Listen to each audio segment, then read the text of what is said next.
Hello guys, welcome back to my channel farm to city kitchen.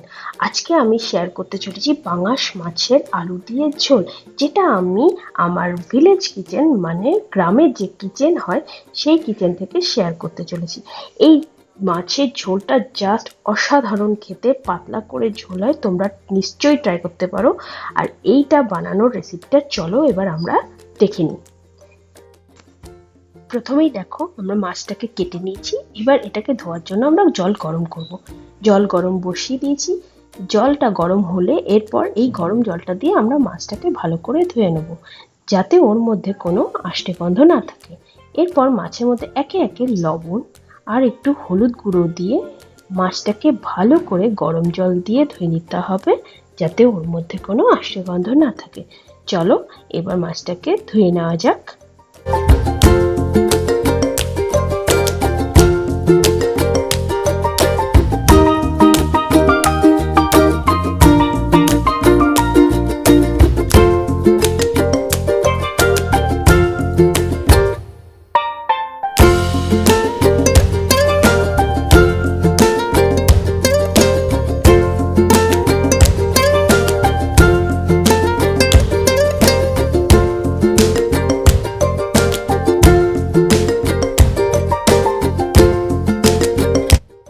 মাছটা আমাদের ভালো করে ধোয়া হয়ে গেছে। এবার আমাদের মাছটাকে ভেজে দিতে হবে। তার জন্য কড়াইতে তেল গরম করে নিয়েছি আমরা, আর এর মধ্যে আমরা মাছটাকে ভেজে নেব। মাছটা ভাজার জন্য মাছের মধ্যে একটু লবণ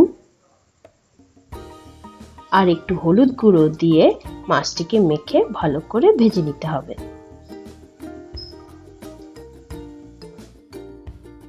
দেখো মাছগুলো ভাজা বসিয়ে দিয়েছি, প্রায় ভাজা হয়ে গেছে মাছগুলো। এর মাছগুলোকে আমরা তুলে নেব। এরপর কড়াইয়ের মধ্যে একটু জিরে ফোড়ন দিয়ে জিরেটাকে ভালো করে একটুখানি হয়ে গেলে আলুগুলো দিয়ে দেবো। এবার ভালো করে আলুটাকে নেড়ে নিয়ে এর মধ্যে অল্প পরিমাণ মতো লবণ দিয়ে আলুটাকে আবারও নেড়ে একটা ঢাকনা দিয়ে ঢেকে দিতে হবে, যাতে আলুটা ভালো করে সেদ্ধ হয়ে যায়। আলুগুলো দেখতে হবে ঢাকা তুলে আবার সেদ্ধ হয়েছে কিনা। এরপর হলুদ গুঁড়ো দিয়ে ভালো করে আলুটাকে নেড়ে নিতে হবে। হলুদ গুঁড়ো মিশে গেলে এরপর এর মধ্যে পেঁয়াজ কুচি দিয়ে দিলাম, দিয়ে এটাকে ভালো করে নেড়ে নিতে হবে, যাতে পেঁয়াজগুলো ভাজা ভাজা হয়ে যায়।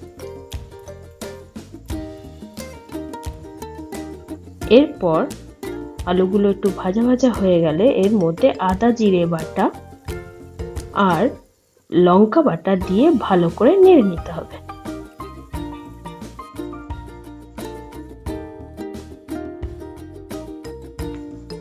এরপর এর মধ্যে একটু হলুদ গুঁড়ো দিয়ে আর একটুখানি লঙ্কার গুঁড়ো দিয়ে আলুটাকে ভালো করে নেড়ে নিতে হবে। মশলাগুলো কষে গেলে ভালো করে একটা তেজপাতা ছিঁড়ে ওর মধ্যে দিয়ে মশলাটাকে আরো ভালো করে কষিয়ে নিতে হবে। মশলাটা কষে যাওয়ার পরে এর মধ্যে আমরা মাছগুলোকে তুলে দেব। মাছগুলো দিয়ে আবার ভালো করে নেড়ে নিতে হবে।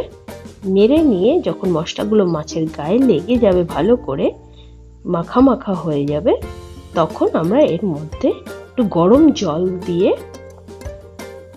মাছটাকে আবারও ভালো করে নেড়ে নেব। এরপর মাছটা ভালো করে নাড়িয়ে নেওয়ার পরে আমরা মাছটাকে ফোটার জন্য রেখে দেব। নাও আমাদের পাঙাশ মাছ আলু দিয়ে ঝোল রেডি।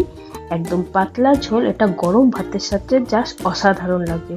তো সবাই রেসিপিটা নিশ্চয়ই ট্রাই করো, আর আমার চ্যানেলটিকে ভালো লাগলে সাবস্ক্রাইব করে নেবে আর বেল আইকনটিকে ক্লিক করে দেবে। Bye guys.